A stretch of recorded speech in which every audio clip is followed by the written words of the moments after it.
bailiff breaks down the door of an apartment during an eviction. Inside, silence. But the TV is still on, the sound of a bright, cheerful show echoing through the room. The heater is running, the lights are on.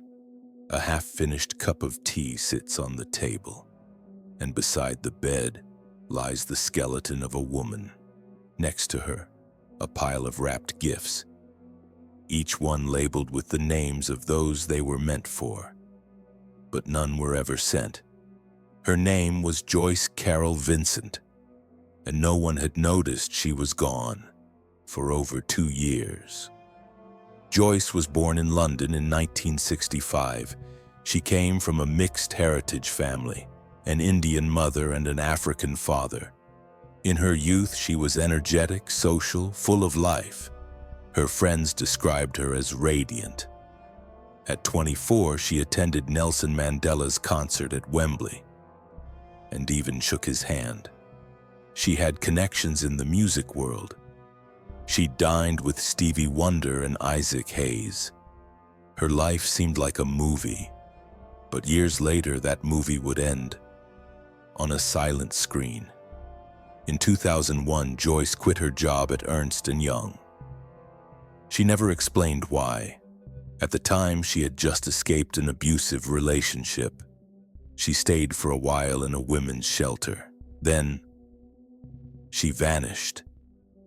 She stopped answering her phone, cut ties with her family. Her friends thought she had moved abroad. Her sisters called, wrote letters, but never got a reply. Even a private investigator was hired, but he found nothing. It was as if Joyce had been erased from life itself. In February 2003, Joyce moved into an apartment in Wood Green, North London. It was one of several council flats reserved for victims of domestic abuse. A small, quiet, gray flat, a shopping mall below and loneliness above. Her neighbors rarely heard her voice.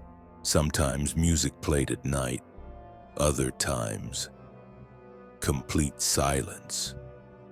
She spoke to no one. In November, she was hospitalized for a stomach ulcer and asthma. She was discharged 2 days later and never seen again. December 2003. The exact day of her death remains unknown. It's believed she died just days before Christmas, perhaps an asthma attack or internal bleeding from her ulcer. But the strangest part, she died surrounded by gifts, wrapped in colorful paper, each labeled "Mom, my friend, with love, Joyce." Maybe they were meant for forgiveness or a new beginning, but they never reached anyone. For 2 whole years, her television stayed on. The bills were paid automatically. Her rent was covered by benefits. No one noticed. Neighbors assumed the flat was empty.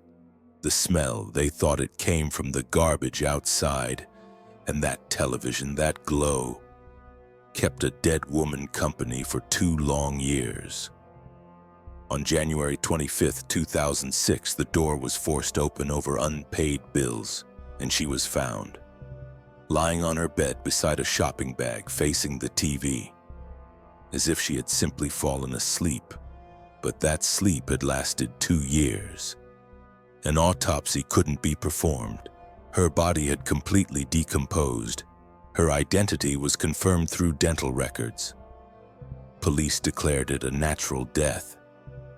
But the real tragedy wasn't how she died. It was that no one noticed. People who knew her in 2001 still thought she was living a successful life. But she was only a few miles away, forgotten in the flicker of a TV screen.